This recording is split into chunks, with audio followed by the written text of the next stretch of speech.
네, 먼저 이제 오늘 본문 말씀 함께 볼 텐데요. 사사기 16장 28절 말씀 함께 오늘의 본문 말씀 함께 봉독하도록 하겠습니다. 사사기 16장 28절 말씀 함께 화면을 보시면서 봉독하겠습니다. 삼손이 여호와께 부르짖어 이르되 주 여호와여 구하옵나니 나를 생각하옵소서. 하나님이여 구하옵나니 이번만 나를 강하게 하사 나의 두 눈을 뺀 블레셋 사람에게 원수를 단번에 갖게 하옵소서 하고. 네, 오늘 이 사사기 말씀을 나눌 텐데 16장 전체의 말씀을 나눌 텐데 28절 말씀을 이렇게 저 본문으로 한번 읽어봤습니다.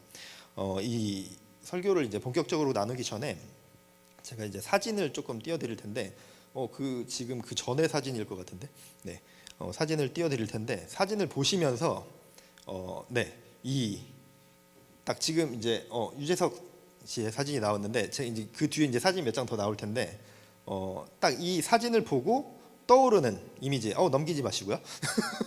떠오르는 이미지를 조금 얘기를 해주시면 되는데 이제 뭐 유재석 하면은 그냥 떠오르는 이미지가 뭐 국민 MC 그리고 이제 뭐 그 예전에 신인 때부터 있었던 뭐 메뚜기 내지는 뭐 이렇게 또 그 슈트 핏이 되게 잘 어울린다고 해서 뭐 그런 얘기 되게 많이 하잖아요. 그래서 이제 그런 이미지가 있는데 유재석 하면은 뭐 이제 슈트핏 그리고 뭐 국민 MC 뭐 메뚜기 그리고 이제 뭔가 젠틀함 그리고 예전에는 이제 유재석 하면 그 아나운서랑 이렇게 연결 짓는 것도 있었는데 어쨌든 그런 이제 예시로 한번 보여드려봤는데 제가 이제 사진을 한 장씩 넘겨주면은 이 사람 딱 봤을 때 떠오르는 이미지를 좀 얘기해 주시면 좋을 것 같아요. 뭐 들리게 얘기해 주셔도 좋고. 자, 넘겨주시죠. 네, 시온이 말고 천 목사님, 천 목사님 사진 거기 카카오톡에서 가장 또 이렇게 잘 나온 사진을 뽑아봤는데, 네, 천 목사님 하면 떠오르는 딱 이미지, 내가 천 목사님 하면 떠오르는 이미지가 뭐가 있나요? 네, 목사님 지금 유튜브로 보고 계실 텐데 좋은 얘기들을 너무 많이 해주고 있어요, 우리 청년들이, 그렇죠? 네, 이렇게 좋은 얘기들, 존경한다, 뭐 이렇게 한다, 뭐 그런다. 네, 거짓 증언하지 말라 했는데, 네, 그 다음 사진 보여주시면요. 네, 다음 넘겨주시면, 네, 김학중 목사님 하면 또 딱 떠오르는 이미지들이 있잖아요. 각자 가지고 있는, 뭐 각자마다 다르겠지만, 저는 이제 뭐 당연히 이제 또 해당하는 그런 이미지를 가지고 있습니다. 네, 그래서 굉장히 존경하고 제가 또 우리 김학중 목사님, 네, 사랑하는 목사님 보고 계신가요? 네, 그렇습니다. 다음 사진. 베드로는 뭐 사진이 없겠죠. 그래서 이제 그림으로 가져왔는데 베드로 하면 또 떠오르는 이미지들이 있죠. 각자마다 또 임팩트 있게 자기에게 다가온 것들이 어떤 그 인물에 대한 이미지를 가지고 있을 텐데 혹시 뭐 이렇게 베드로 하면 떠오르는 이미지 또 말해주실 분 있을까요? 네, 다들 뭐 서로 이야기하겠다고. 네. 또 이렇게 적극적으로 서로 이야기하겠다 그래가지고 듣지 않겠습니다. 네. 베드로 하면은 떠오르는 이미지가 있잖아요. 이렇게 뭐 그것도 있고 뭐 지은이가 얘기한 뭐 그런 것도 있고 뭐 민주가 얘기한 뭐 이런 거 다 이렇게 얘기해 주신 뭐 진이가 방금 맞아, 그것도 있고요. 맞아요. 맞아, 그것도 있어요. 네. 저 한마디 좀 해라 좀. 네. 다음 넘겨주시면요. 네, 오늘 이 사사기에 나오는 이제 주인공들이 이제 삼손과 이제 저기에는 이제 뭐 들릴라, 성경에서는 들릴라인데 이제 히브리어는 이제 발음으로는 뗄릴라라고 하기도 하거든요. 그래서 뭐 정확한 발음은 저도 잘 모르겠지만 성경에 번역된 이름으로는 이제 들릴라라고 하죠. 그래서 오늘 이제 나눌 이 인물이 삼손과 들릴라 이 두 사람에 관한 스토리를 나누면서 이곳에 있는 이야기로 우리가 조금 나눠보려고 하는데요. 방금 이렇게 사진을 보여드리면서 이야기를 했는데 어떤 인물에 대해서 떠올리면서 그 사람에 대해서 떠오르는 이미지들, 그 사람이 가지고 있는 어떤 뭐 외모적인 거가 됐건 성격적인 게 됐건 아니면 그 사람이 가지고 있는 어떤 철학이나 이런 것들로 인해서 그 사람을 떠올리는 이미지들이 생기게 되죠. 그래서 우리가 오늘 이 방금 보여준 것처럼 삼손과 들릴라에 대한 어떤 본인들이 각자 가지고 있는 지금까지 신앙생활하면서 들었던 설교를 통해서나 자기가 성경을 읽으면서 묵상했었던 느껴지는 것들이 또 각자 다를 수 있잖아요. 그 이미지들을 한번 떠올려 보셔도 좋을 것 같습니다. 그리고 이제 설교 질문을 하나 나누려고 하는데요. 네, 화면 한번 보여주시고요. 나의 죄를 어떻게 관리하시나요? 라는 이 설교 질문을 가지고 함께 말씀을 나눠보도록 하겠습니다. 16장에 나오는 이 이야기들이 삼손과 들릴라의 이야기가 이제 주를 이루고 있는데, 이 15장 그 16장 이전까지는 삼손의 이야기들이 많이 나오죠. 그 여우 꼬리에 뭐 불 붙여서 뭐 이렇게 하기도 하고, 그 결혼을 하려고 하면서 이제 거기에서 이제 그 신부 측 거기 이제 블레셋 사람들이죠. 그 사람들이 이제 뭐 수수께끼를 내고 그 과정에서 이제 뭐 사자를 죽이고 막 이렇게 하고 막 그 과정 여러 가지 사건들이 있었는데, 그런 많은 사건들 이후에 사실은 그 20년 그 중간에 공백기가 있거든요.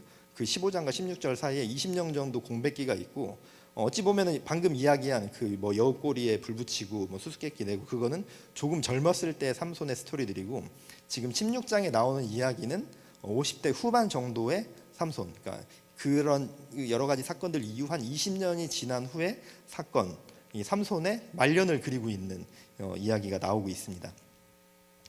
그래서 이제 이 이야기를 보면은 1절 말씀을 보면은, 네, 화면으로 한번 보여주시고요. 삼손이 가사에 가서 거기서 한 기생을 보고 그에게로 들어갔더니라고 시작을 하고 있습니다. 삼손이 그 이전 15장 이전에서도 여러분들이 다 아는 바와 같이 막 이렇게 그 사사로서 온전히 살아야 하고, 술도 입에 대지 말아야 하고, 뭐 이렇게 거룩한, 어찌 보면은 남들보다 더 경건하다라고 이야기할 수 있는, 거룩해야 한다라고 말할 수 있는 그런 삶을 살아야 하는 사사였는데, 그렇게 살지 못했죠. 이방인의 여자와 결혼하려고 했고, 창기에게 들어가서 뭐 성매매를 하고 그런 일들이 많이 있었는데, 그 사건 이후에 20년이 지난 후에 이야기를 시작하는 그 1절도 한 기생을 보고 그에게로 들어갔더니라고 시작을 하고 있습니다. 그러니까 그 20년 사이에 뭐 성경에 기록은 없기 때문에 뭐 어떻게 살았는지 모르겠지만, 사실 이것만 봐도 알 수 있는 거죠. 뭐 특별히 변한 거 없이 그렇게 문란하게 살아왔음을 알 수 있습니다. 삼손은 나이를 먹고서도 나시린으로서 하지 말아야 할 일들을 계속해서 저지르고 있었던 거죠. 그 이전에도 계속해서 동일하게 살아오는 삶이 변함없이 이어지고 있었던 겁니다. 근데 여기에서 1, 3절 말씀의 내용을 보면은, 삼손이 이 창기의 집에 들어가 있는 동안 가사 사람들이라고 이렇게 성경 본문에는 나오는데, 그 블레셋에 있는 주요 5대 도시 중에 하나예요. 그래서 굉장히 큰 블레셋의 주요 요충지 도시 중에 하나였습니다. 그 가사 사람들이, 그러니까 블레셋 사람들이죠. 그 사람들이 삼손이 어떤 기생의 집에 있다는 이야기를 듣고 삼손을 죽이려고 하는 거죠. 삼손을 죽이려고 했는데, 여기 이제 이 말씀을 보면은 성 문짝을 떼다가 헤브론산 앞 꼭대기까지 옮겨다 놓았다라고 이렇게 나오고 있어요. 근데 이게 지금 이 문짝을 옮겨놨다고 하니까 사실 이런 방문 같은 그런 문이 아니거든요. 사실 성문, 그럼 저 본당 앞에 있는 저 정도 문도 아니에요. 굉장히 큰, 정말 사람이 들 수 없는 그런 문짝을 날라서 이렇게 떼서 갖다 놨다는 건데, 굉장히 치욕적인 거죠. 블레셋인들에게는 굉장히 치욕적인 일인 거예요. 왜냐하면은 당시에 이 성문이 뜯겨져 나갔다는 거는 그 자신의 성을 지킬 수 없다는 걸 의미하거든요.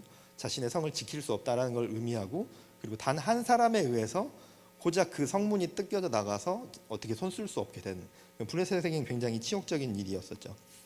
그런데 여기에서 이제 포인트로 봐야 할 거는, 그렇게 삼손이 뭐 문짝을 뜯어서 괴력을 발휘해서 옮겨놨다, 이게 중요한 게 아니라 자기 스스로 누가 뭐 강요한 것도 아니고, 기생이 나와서 뭐 삼손을 유혹한 것도 아니고, 자기가 자기 발로 걸어 들어간 거예요, 기생의 집으로. 그리고 나서 뭐 이때 이 사건을 통해서 뭐 삼손이 블레셋에 잡혀서 죽임을 당한 건 아니지만, 계속해서 뭔가 빌미를 제공하고 있죠. 블레셋인들에게 빌미를 제공하고 있고, 무언가 계속해서 사건을 만들고 있어요. 그렇지만 그때마다 뭐 괴력으로 그거를 뭐 이겨내고 있긴 하지만, 어쨌든 그 블레셋 그 사람들에게 계속해서 뭔가 빌미를 제공하고 있고, 그런 사건들을 만들고 있고 문제를 일으키고 있는 거죠. 그리고 이어지는 4절 말씀을 보면은 이 1절에서 3절 이후에 또 다른 사건을 이야기하는데, 바로 이어지는 그런 사건이에요. 근데 이후에 화면을 보여주시고요. 이후에 삼손이 소렉 골짜기에 들릴라라 이름하는 여인을 사랑하매라고 나오고 있습니다. 삼손이 소렉 골짜기에 블레셋 여인 들릴라를 사랑하게 된다라고 나오는데, 여기서 보면은 들릴라라 이름하는 이라고 나오고 있죠. 들릴라라 이름하는 이 여인을 사랑하게 되었다라고 이렇게 나오고 있습니다. 여기서 이렇게 그냥 단순히 들릴라라는 여인을 사랑하게 됐다가 아니라 들릴라라 이름하는이라고 나오는데, 여기에서 이제 히브리어 원어 성경에서도 그 이름하는이라는 그 단어가 명확하게 나와서 이렇게 이야기되고 있거든요. 이거는 단순히 이 여자의 이름이 무엇인지를 소개하는 게 아니라, 이 여자의 이름이 갖고 있는 그 뜻을 내포하고 있는 것에 굉장히 중요한 포인트가 있다라는 것을 강조하는 겁니다. 근데 이 이름을 통해서 알 수 있는 것이 약하게 하는 자라는 뜻을 가지고 있거든요. 들릴라라는 이름에 약하게 하는 자라는 뜻을 가지고 있는데 들릴라가 삼손을 이제 그 이후에 뭐 좀 얘기하겠지만 계속 이렇게 비밀을 캐내서 삼손을 약하게 하고 죽음으로 이제 몰고 가는 거죠. 근데 그런 뜻도 있는데 여기에 또 중요하게 알아야 될 것 중에 하나가 신봉하는 자라는 뜻을 가지고 있어요. 신봉하는 자. 근데 이 신봉하는 자라는 뜻이 이 당시에 잠시만. 다곤. 죄송해요. 다곤 신을 섬기는 그런 신전의 창기들. 그 당시에는 바알 신전을 섬기는 그런 여자 그런 사제들도 사실은 창기와 같은 존재들이었잖아요. 그래서 성행을 함으로써 자신의 신들에게 제사를 드리는. 그래서 신전에 있는 창기들과 성행위를 하는 것은 단순히 그런 성매매 이런 차원이 아니라 우상 숭배를 하는 제사를 드리는 그들에게 있어서는 그 제사와 같은 그런 일이었는데 들릴라가 가지고 있는 이름이 그 당시에 다곤 신전에서 그런 그 창기로 있는 여자들의 이름과 동일한 많이 쓰던 이름과 동일한 이름을 가지고 있었던 것입니다. 그래서 이 들릴라가 다곤 신전의 창기일 것으로 그렇게 보고 있는데요. 삼손은 계속해서 이번에도 그런 어떤 신전의 창기와 같은 그런 여자에게 사랑에 빠져서 그 여자에게 헤어나오지 못하는 그런 상황에 빠지게 되었습니다. 그 마음을 뺏기게 되었던 것이죠. 근데 그 사실을 알게 되면서 또 블레셋 방백들이 들릴라에게 찾아가죠. 여러분들이 또 만화로도 많이 봤을 것 같고 이야기로도 많이 들어봤을 것 같은 사사기에서 가장 유명한 사건 중에 하나죠.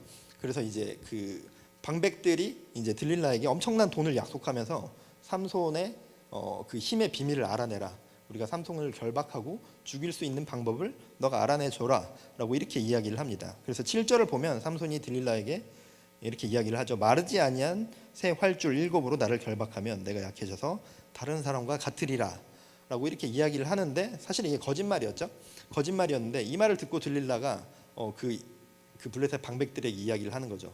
이렇게 얘기를 했다. 이렇게 하면 삼손을 죽일 수 있을 거다. 그렇게 이야기를 하니까 그 새 활줄을 들릴라에게 갖다 주고 그걸로 이렇게 결박을 했죠. 들릴라가 삼손이 자고 있을 때. 근데 그때 이제 들릴라가 블레셋 군인들이 들이닥쳤어요. 이렇게 얘기를 하니까 삼손이 일어나서 그걸 다 끊어버리죠.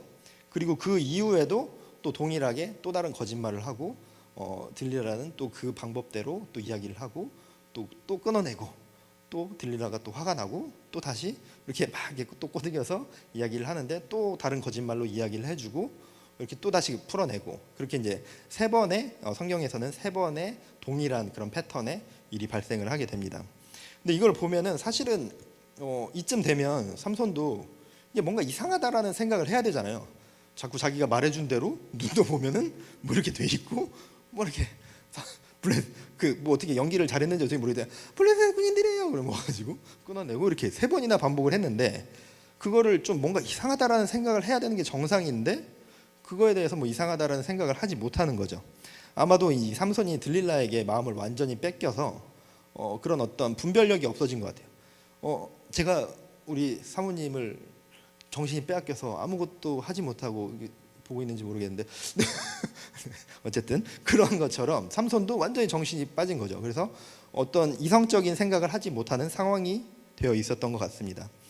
그리고 또 사사로서 어떤 그런 문란한 삶을 살면 되지 않았지만 자기 발로 창기에게 찾아가서 성매매를 하고 사랑에 빠져서 이방 여인과 어울리며 그곳에서 동거까지 하게 되는 하나님께서 주신 그 사사로서의 그 지켜야 할 모든 것들을 다 지키지 않고 그런 것들은 안중에도 두지 않고 그렇게 살아가는 모습을 볼 수 있습니다. 그런 상황이었기 때문에 어떤 이성적인 판단뿐만 아니라 성령 충만함으로 그런 상황이 정말 뭔가 이상하다라는 것을 깨달아야 하는 게 당연한데 성령 충만함은 당연히 없었겠죠. 그리고 이성적인 판단 또한 당연히 할 수 없었을 것입니다. 그리고 이제 이 상황에서 삼손뿐만 아니라 이 들릴라의 상황을 한번 보면은 들릴라에게 삼손을 잡을 방법을 알아내게 한 그 방백들 블레셋의 그 주요 5대 성읍의 방백들이었는데 이 당시에 블레셋이 굉장히 그 힘이 센 국가였어요. 당시에 뭐 블레셋을 이길 수 있는 어떤 국가가 없을 정도로 굉장히 군사적으로 막강한 그런 나라였는데 그 중에서도 가장 힘이 강한 5 주요 5대 도시의 방백들이 들릴라에게 찾아와서 이렇게 얘기를 한 거죠. 삼손의 힘, 그 비밀을 알아내라. 지금으로 치면은 어떤 그런 굉장히 한국의 대통령 정도 그런 개념이 아니라 북한의 어떤 김정일 같은 그런 진짜 다 모든 걸 쥐잖아요. 그 북한 그런 공산권에서는 그런 것처럼 모든 걸 다 가지고 있는, 그러니까 자기 마음대로 쥐락펴락할 수 있는 그런 힘을 가지고 있는 5명의 방백들이 찾아와서 이야기를 한 거예요. 그리고 이제 한 명당 이제 성경에는 은 1,100개라고 하는데 그럼 5,500개죠. 근데 지금 정확한 환산은 어렵고 정확히 이 금액이다라고 말할 수는 없지만 대략적으로 지금 한국의 시세로 따지면은 20억에서 25억 정도로 추정을 하고 있거든요. 근데 보통 평균이 20억에서 25억 정도로 추정을 하고 있고, 또 어떤 다른 이제 자료에서 보면은 어떤 신학자는 이거를 뭐 이제 미국 달러로 환산을 한 건데 그거를 제가 한국 돈으로 계산을 해봤더니 800억 정도로 추정하는 신학자도 있더라고요. 근데 이게 정확히 이만큼입니다라고 말을 하지는 못하겠고, 뭐 그 돈이 중요한 건 아니지만 그만큼 그 당시에도 엄청나게 큰 금액을 들릴라에게 제시한 거는 알 수 있습니다. 그리고 또 그 당시에 들릴라의 나이가 보통 한 15살에서 18살 사이 정도로 추정을 하고 있어요. 많아봐야 18살 정도로 추정을 하고 있고, 삼손의 나이는 적어봐야 50대 중반으로 추정을 하고 있어요. 그리고 50대 후반, 뭐 많게 보면은 60대 초반까지 보고 있는데, 지금 평균 수명 뭐 이런 거 따지고 하면은 완전 할아버지인 거예요. 삼손이 이 당시에는 16장에 나오는 삼손은. 그리고 들릴라는 뭐 되게 젊은 여자였죠. 근데 블레셋에서 가장 잘 나가는 그런 방백들이 18살의 그 어린 그 창기에게 가서 제발 우리가 20억의 돈을 줄 테니 제발 좀 알아다 줘 이렇게 말을 했을까요? 그러진 않았겠죠. 당연히 그 사람들이 뭐가 아쉬워서 그 어린 여자 창기 하나 뭐 죽이는 거는 일도 아닐 테고 뭐 아무 그런 것도 아닐 텐데, 근데 그만큼 그치만 큰 임무를 수행해야 되기 때문에 엄청난 금액을 제시하면서, 아마도 성경에는 나오지 않지만 뭔가 너가 이걸 알아내면 우리가 이렇게 큰 돈을 줄게. 근데 너가 그것을 하지 않거나 실패한다면 뭐 너뿐만 아니라 너의 가족까지도 온전치 못할 거다. 이런 협박을 받았을 수도 있습니다. 그리고 그런 협박을 굳이 하지 않았더라도 그 18살의 어린 여자아이가 그 사람들이 와서 그런 얘기를 할 때 얼마나 무서웠겠어요. 사실은 그 들릴라 입장에서 보면은. 그런데 그런 엄청 대가가 따를 경우에 실패할 때 또 엄청난 또한 그런 대가 또한 따르겠죠. 들릴라는 물론이고 가족까지도 목숨이 위협당할 수도 있는 상황이었을 테니까요. 근데 이 18살의 어린 나이에 당시 이제 그런 상황 가운데서 들릴라가 삼손에 대해서 그렇게 막 의리를 지키든가 삼손을 지켜줄 이유는 전혀 없었습니다. 그런데 간혹 이 삼손과 들릴라에 관한 책이나 영화나 아니면 어떤 만화 같은 것들을 봐도, 그리고 또는 어떤 이 삼손과 들릴라에 관한 설교 제목, 요즘은 뭐 모르겠지만 예전에 저 어렸을 때도 생각해 보면 굉장히 삼손의 죄가 들릴라에게 전가되는 듯한 그런 어떤 제목들이나 그런 이미지들을 씌우는 게 되게 많았던 것 같아요. 삼손이 굉장히 억울하게 블레셋과 들릴라의 계략으로 인해서 궁지에 몰린 것처럼 표현이 되기도 하고, 마치 들릴라로 인해서 삼손이 죽음을 맞이한 것처럼 이야기가 흘러가는, 그래서 뭐 들릴라 하면은 악녀, 교활한 여자와 같은 의미의 단어들로 들릴라를 표현하기도 합니다. 그리고 아까 시작할 때 제가 영화 포스터 같은 걸 보여줬는데, 제가 이제 그 삼손 들릴라 그걸 서치를 하려고 삼손 들릴라 이렇게 딱 쳤는데 거기에서도 그런 것들이 되게 많이 나오더라고요. 뭐 판무파탈, 뭐 악녀, 뭐 성경에 나오는 뭐 무슨 뭐 악녀들 뭐 이렇게 해서 나오는데, 그런 맥락의 자료들이 많이 보이더라고요. 근데 제가 여기에서 말하고자 하는 바가, 들릴라는 당연히 어렵고 뭐 이렇게 협박을 받았으니까 들릴라 아무 죄가 없고 잘못 없고 이런 얘기를 하려는 것이 아니라, 삼손은 이미 1절에서부터 죄의 자리로 스스로 걸어 들어갔습니다. 1절에서 보면 그에게 들어갔더니 라고 나오죠. 창기에게 그에게 들어갔더니, 누가 꼬신 것도 아니고 자기가 그냥 자기 발로 걸어 들어간 거예요. 그리고 이 들릴라와의 관계도 보면은 이후에 삼손이 뭐 이렇게 들릴라를 사랑하매, 삼손이 들릴라를 사랑하매라고 나오고 있습니다. 자기 삼손이 스스로 택한 선택이었죠. 누가 떠밀지 않았고 스스로 들어갔습니다. 들릴라가 먼저 유혹한 것이 아니라 삼손이 들릴라에게 먼저 갔고 그에게 마음을 뺏겨서 죄의 자리로 들어갔습니다. 모든 사건의 이유와 결말은 삼손 자신으로부터 시작되었음을 볼 수 있습니다. 과연 그러한 상황을 보면서, 이러한 사건을 보면서 우리가 들릴라를 향해서 악녀라고 이야기할 수 있고 무언가 굉장히 계략을 꾸며서 삼손을 궁지에 몰아넣은 것처럼 들릴라를 이야기할 수 있을지 우리가 바라봐야 될 것 같습니다. 18살 어린 나이에 50대 후반의 아저씨를 진심으로 사랑할 수 있을까요? 물론 그게 잘못된 것도 아니고 불가능한 일은 아니겠지만 이런 상황으로 봤을 때 그럴 일은 불가능해 보입니다. 그리고 들릴라가 정상적인 만남으로 이렇게 만난 것도 아니고 어떤 창기로서 삼손을 만나게 됐고 그저 돈벌이 수단으로 삼손을 만났던 것뿐이죠. 그런데 그런 삼손이 자신에게 반했고 계속해서 자신을 찾아오고 그런 상황이었고, 거기에서 사실은 들릴라 입장에서는 돈벌이의 수단이었기 때문에 삼손을 밀어낼 이유는 없었죠. 그리고 또 거절하고 싶었더라 할지라도 당시에 18살의 그 여자아이가 혼자서 블레셋 군사 1000명을 죽인 그 삼손을 그 당시 가장 유명하고 블레셋 사람들은 모르는 사람이 없었던 그렇게 어마무시한 그 삼손이 계속해서 자기가 좋다고 찾아오는데 거절할 그런 마음도 거절을 하기에도 굉장히 두려웠을 것 같습니다. 그런 들릴라가 삼손에게 계속해서 의리를 지킨다던가 그 방백들이 찾아왔을 때 저는 그렇게 할 수 없습니다. 무슨 그것도 아니고 그렇게 할 이유가, 보호해줄 이유도 전혀 없었던 거죠. 근데 성경을 보고 성경을 해석하는 후대의 우리들이 들릴라를 악녀로 만들고 있고 들릴라의 교활함으로 삼손이 고난을 겪는 것처럼 이야기를 하고 있습니다. 그리고 삼손의 죄를 어느 정도는 들릴라에게 전가를 시키고 있는 거죠. 우리가 삶을 살아가면서 나의 잘못과 또 나의 죄에 대해서 어떤 핑계를 대거나 누군가에게 전가하는 그런 일이 없었으면 좋겠습니다. 누구 때문에, 이러한 상황 때문에, 환경 때문에라고 나의 죄나 나의 잘못을 그렇게 이야기하지 않았으면 좋겠습니다. 그리고 또 심지어 어떤 그런 사탄의 유혹, 사탄의 속삭임이었다고 어떤 그런 사탄의 핑계도 되지 않았으면 좋겠습니다. 나의 죄를 인정하고 나의 잘못을 인정하고 우리는 그 회개의 자리로 나아가야 하는 것이죠. 나의 죄를 누구 때문이라고, 누구 때문에 그렇게 된 것이라고, 내 상황이 이래서 어쩔 수 없다라고, 나는 그렇게 하려고 한 것이 아닌데 누군가가 옆에서 이렇게 했고 누군가가 이렇게 했고 누군가가 나에게 이렇게 얘기했고 저 사람도 저렇게 했고 그렇기 때문에 내가 죄를 지은 거라고 나의 죄를 탓하지 않기를 바랍니다. 그리고 또 그런 일들이 있죠. 우리가 대한민국에 살고 있는 지금의 환경, 지금의 이 현실들, 현실이라고 이야기하고 환경이라고 이야기하면서 어쩔 수 없다라고 이야기를 하면서 불법적이거나 또는 비도덕적인 것들을 사회적 현상이라고 이야기하면서 나의 잘못과 너의 죄들을 핑계대지 않기를 바랍니다.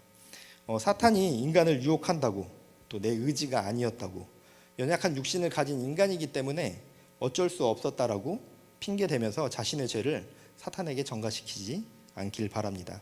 우리의 죄를 남에게 다른 것으로 탓하고 전가를 시킨다면 우리를 위해 죽으신 예수 그리스도의 십자가를 우리 스스로 포기하는 셈이 됩니다.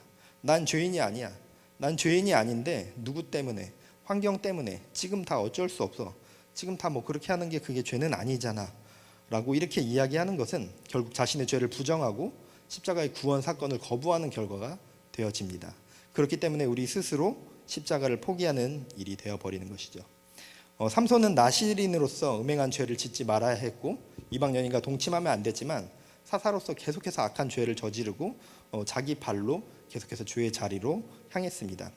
또 그리고 창기에게 마음을 뺏겨서 블레셋 군주들에게 계속해서 어떤 빌미를 제공하게 됐고 그로 인해서 붙잡혀가게 되었습니다. 들릴라가 삼손으로부터 비밀을 캐내고 그로 인해 블레셋에 끌려간 일이 발생한 것은 사실이지만 모든 일이 일어난 원인과 결과는 삼손 자신으로부터 초래됐습니다. 그 나의 죄는 누구의 탓도 할 수 없는 것입니다. 어떤 다른 무언가에게 나의 죄를 전가시킬 수 없습니다. 오직 우리의 죄는 예수 그리스도의 십자가로만 전가되어져서 죄의 씻음을 받고 우리는 구원의 자리로 나아갈 수 있습니다.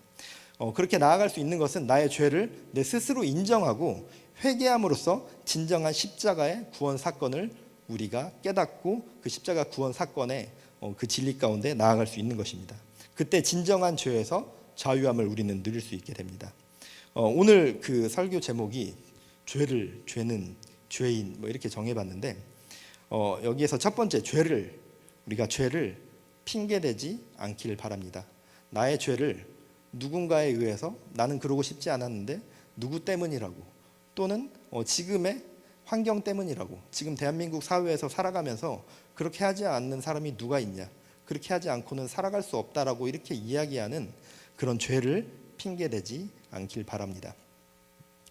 계속해서 이제 들릴라가 삼손의 비밀을 알아내기 위해서 물어보는데 3번이나 그렇게 거짓말을 했죠. 3번이나 거짓말로 둘러댔던 삼손에게 들릴라가 삼손에게 조바심이 날 수 있는 그런 말을 던집니다. 삼손이 자기에게 굉장히 빠져 있다는 걸 알았기 때문에 그거를 이용했겠죠. 그래서 나를 사랑하지 않으니 나에게 3번이나 거짓말을 하고 나를 희롱한 것이다 라고 이렇게 이야기를 합니다. 그 말을 들으니까 그 전까지는 이제 막 화를 내고 뭐 좀 알려달라고 할 때는 거짓말로 3번을 이야기하다가 너가 이렇게 자꾸 나한테 거짓말을 하는 건 나를 사랑하지 않기 때문이야 라고 이야기를 하니까 삼손이 굉장히 이제 조바심이 나고 굉장히 두려운 마음이 생긴 거예요. 들릴라가 자신을 떠나갈까 봐. 그래서 16절을 보면은 화면으로 보여주시고요. 날마다 그 말로 그를 재촉하여 조름해 삼손의 마음이 번뇌하여 죽을 지경이라. 여기에서 이렇게 나오죠. 들릴라가 넌 날 사랑하지 않기 때문에 계속 나한테 거짓말하는 거야 이렇게 이야기를 하니까 삼손의 마음이 번뇌하여 죽을 지경이라 라고 이렇게 나오고 있습니다. 근데 뭐 이렇게 큰 차이는 없지만 원어의 의미를 더 살려서 번역을 하면은 죽음에 이르도록, 죽음을 향할 정도로 괴로워했다라고 이렇게 번역을 할 수 있거든요. 그만큼 엄청난 고민과 괴로움에 쌓여 있었던 거죠. 삼손이 자신의 비밀을 지키려 했지만 결국 들릴라에 대한 어떤 그런 자신의 욕망, 사랑이 더 컸기 때문에 자신의 비밀을 말하게 됩니다. 그런데 이거를 반대로 생각을 해보면은 삼손이 굉장히 죽음에 이를 정도로 괴로워했다라고 나오는데, 이거를 반대로 생각해보면 자신의 정욕으로 인해서 결국 그 비밀을 실토하긴 했지만 그만큼 괴로웠던 이유는 자신의 비밀을 발설을 하면 안 된다라는 것을 자기 자신도 알고는 있었기 때문이죠. 17절 말씀을 보면요, 화면으로 보여주시고요. 삼손이 진심을 드러내어 그에게 이르되 내 머리 위에는 삭도를 대지 아니하였나니 이는 내가 모태에서부터 하나님의 나실인이 되었음이라. 만일 내 머리가 밀리면 내 힘이 내게서 떠나고 나는 약해져서 다른 사람과 같으리라 하니라. 여기서 보면 내가 모태에서부터 하나님의 나실인이 되었음이라 라고 이렇게 말을 하고 있습니다. 자신의 신분과 자신이 해야 할 사서로서의 사명을 모르는 것이 아니었죠. 그러니까 자신이 그걸 망각하고 있는 게 아니었습니다. 그 비밀을 지켜야 함도 알고 있었고 자신이 사사로서 하나님께서 모태에서부터 선택받은 사람이라는 것을 알고 있었습니다. 그리고 그랬지만 그 비밀을 지키지 못했고 그것을 발설을 하게 되었죠. 그것은 단순한 비밀을 발설한 것이 아니라 하나님과의 약속을 깨트리는 행위였습니다. 우리가 이것을 보면서 또 한 가지 깨달을 수 있는 것은 죄는 맞서 싸워야 할 때가 있죠. 우리가 죄와 맞서 싸워 이겨야 하고 죄에서 승리해야 하지만 마음을 다스리고 죄를 뛰어넘어야 할 때도 있지만 때로는 죄를 피해야 하는 상황과 그런 순간들도 있습니다. 삼손은 들릴라를 만나게 된 시작부터 어떤 그런 성매매를 위해서 기생의 집인 들릴라의 집으로 들어가고 스스로 죄의 자리로 향했습니다. 그리고 계속해서 들릴라와 동침하면서 동거하고 죄의 자리를 벗어나지 못했습니다. 그래서 계속해서 들릴라와 함께하면서 죄를 더하고 그리고 계속 죄 가운데 무뎌지면서 더 큰 죄 가운데 빠져가고 있었던 것이죠. 죄의 자리에 머무르는 한 그 죄의 자리에서 우리가 빠져나올 수 없게 되겠죠. 죄의 자리에서 계속해서 머무르면서 내가 이거를 이겨내야겠다라고 하는 것은 어찌 보면은 그 죄에 이미 너무 많이 빠져 있기 때문일지도 모르겠습니다. 죄의 자리에 머무는 한 죄에서 빠져나올 수 없고 오히려 더 깊이 빠져들 수밖에 없는 것이죠. 삼손이 해야 할 것은 거짓말로 그 상황을 모면해야 하는 것이 아니었고 고뇌하며 괴로워해야 하는 것이 아니라 죄의 자리를 떠나는 것이었습니다. 우리가 죄 가운데 있을 때 이겨내려 하는 것도 중요하지만 그 죄의 자리를 피하고 죄에서 피하는 것도 지혜입니다. 죄의 자리를 피하고 죄의 요소를 떠나가는 것이 죄가 나를 지배하지 못하게 하는, 죄가 나를 다스리지 못하게 하는 지혜로움인 것이죠. 예전에 어떤 그 목사님께서 그런 얘기를 하신 적이 있었는데 가족들이 이제 다 미국으로 잠깐 이렇게 뭐 여행을 9박 10일 정도 여행을 가고 이제 혼자 집에 남아 있었는데 TV 채널을 이렇게 막 돌리는데 이제 케이블 TV 같은 데 보면은 그 막 이상한 채널들이 있잖아요. 거기가 이제 채널이 몇 개 걸리더래요. 그래서 그냥 뚝뚝뚝뚝 지나가고 있는데 자기가 다시 채널을 돌려서 그걸 본 건 아니지만 갑자기 그냥 다른 채널을 돌려서 보고 있는데 그 스쳐 지나갔던 그 영상들이 눈에 이렇게 쓱쓱쓱쓱 아른거리더래요. 그래가지고 가족들이 오려면 9박 10일이 남았는데 그 목사님이 TV 전원을 뽑고 가위로 잘라버렸대요. 자기가 왠지 그렇게 하지 않으면은 자기가 그 유혹에 빠져서 그 채널을 보지 않더라도 그거를 떠올리는 것만으로도 자기가 너무 죄됨을 느껴서 그냥 아예 잘라버렸다고 하더라고요. 그러니까 그거 자체가 그 목사님도 이제 뭐 자신의 일화를 이야기해 주셨지만 그런 것 자체가 죄에서 내가 이기려 한 것이 아니라 죄의 자리를 떠난 거죠. 죄에게 빌미를 주지 않은 거죠. 죄의 자리를 떠남으로 인해서 삼손이 죄의 자리를 떠나지 않은 결과 하나님과 약속을 깨트리고 자신의 비밀을 발설했습니다. 그리고 블레셋에게 붙잡혀 가서 눈이 뽑히고 소들이 곡식을 빻는 맷돌을 돌리면서 블레셋의 그 다곤 신이 제사 지낼 때 그 사람들 앞에서 제주를 돌면서 이렇게 조롱을 당하게 되죠. 오늘 또 제목 죄는 죄인이라고 했었는데 그 두 번째 죄는 피하는 것도 지혜입니다. 우리가 죄를 계속해서 뭐 맞서 싸울 수 있는 힘이 있다면 그걸 싸워 이기는 것도 좋겠지만 죄의 자리에서 떠나고 내가 죄의 자리에서 거하지 않는 죄를 피하는 것도 우리에게는 지혜로움입니다. 그리고 22절 말씀을 이어서 보면 화면으로 보여주시고요. 그의 머리털이 밀린 후에 다시 자라기 시작하니라. 그 와중에 삼손의 머리털이 다시 자라나기 시작합니다. 머리털이 다시 자라나기 시작했다는 것은 여러 가지 상징을 담고 있는데요. 성령님께서 삼손과 함께할 새로운 시작을 의미하고 있습니다. 그리고 또 범죄로 흐려졌던 삼손의 영성을 다시금 회복시켜 주심을 의미하고 있습니다. 그로 인해서 삼손은 다시 자신이 사사로 세워진 하나님의 종임을 올바로 깨닫고 이스라엘을 지켜야 할 자신의 사명을 다시금 자각할 수 있었습니다. 삼손은 그 다곤 신전에서 이렇게 눈이 뽑히고 막 제주를 부리면서 이렇게 조롱을 당할 때 자신을 안내해주던 그 소년에게 거대한 그 신상을 바치고 있던 두 개의 돌기둥 사이로 자신을 데려가 달라고 이렇게 이야기를 합니다. 그리고 하나님께 기도를 하죠. 그 화면으로 보여주시면요. 삼손이 여호와께 부르짖어 이르되 주 여호와여 구하옵나니 나를 생각하옵소서. 하나님이여 구하옵나니 이번만 나를 강하게 하사 나의 두 눈을 뺀 블레셋 사람에게 원수를 단번에 갚게 하옵소서. 삼손은 블레셋 방백들과 블레셋의 유력 그 인사들이 모여 있고 그 조롱 당하던 그 자리에서 하나님의 이름을 부르짖으면서 기도합니다. 그리고 중요한 사실은 주 여호와여 구하옵나니 여기에서 사용된 이 주라는 단어가 아도나이라는 단어가 사용됐는데 아도나이는 그 다스리다라는 뜻에서 파생된 단어입니다. 그래서 아도나이가 사용될 때는 나의 주권자, 나의 주인이라고 그런 고백을 하는 그런 의미로 사용이 되었습니다. 이제 머리털이 자라나기 시작하는 것이 이 새로운 시작을 의미하고 삼손의 영성을 새롭게 하셔서 사사로서의 그 사명을 다시금 깨닫게 한다고 했는데요. 그 깨달음을 통해서 삼손이 마지막 순간에 하나님을 주권자로 고백하며 하나님께 부르짖고 있는 것입니다. 그리고 두 기둥 사이에서 기둥을 밀면서 블레셋과 함께 죽기를 원하노라고 기도했습니다. 그리고 이제 신전이 무너지면서 그 안에 있던 블레셋인 3,000명과 함께 죽게 되었습니다.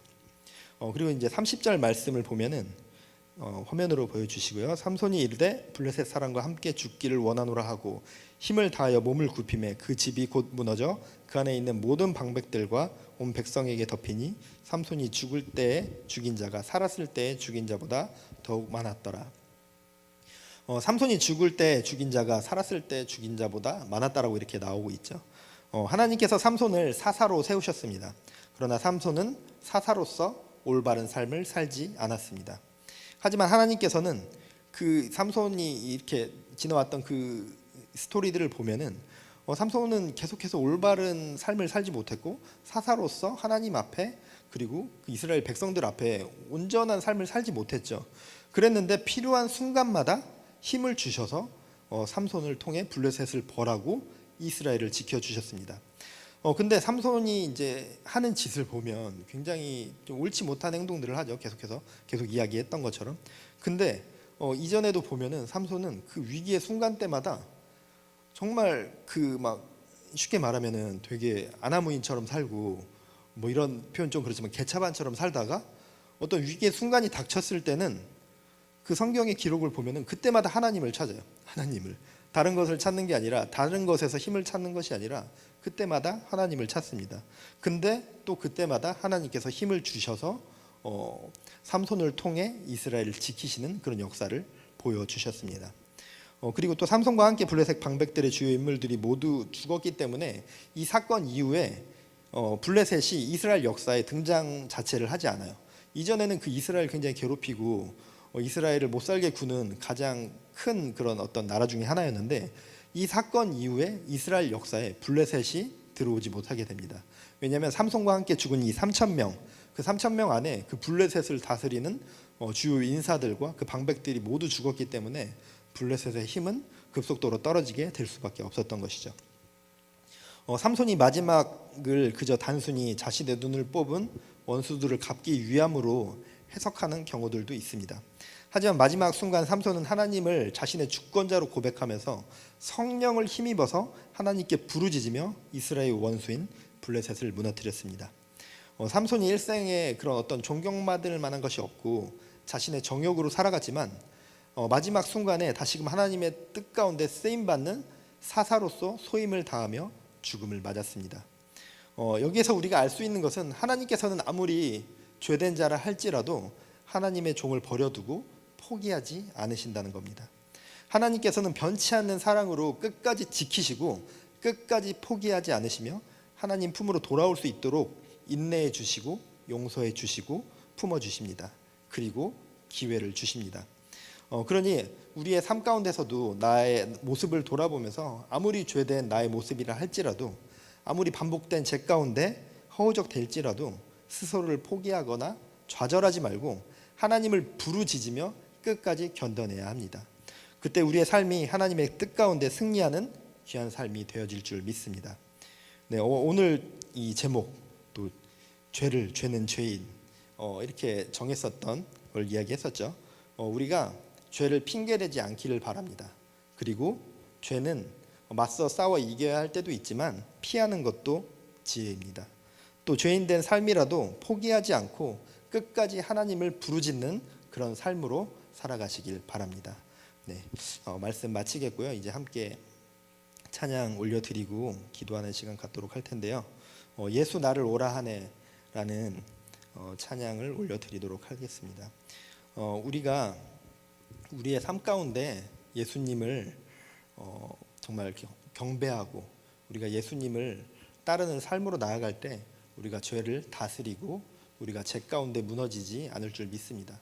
그리고 또 죄로 인해 무너졌다 할지라도 다른 것이 아니라 하나님을 부르짖으면서 예수 그리스도의 손을 붙잡고 우리가 다시금 일어날 줄 믿습니다.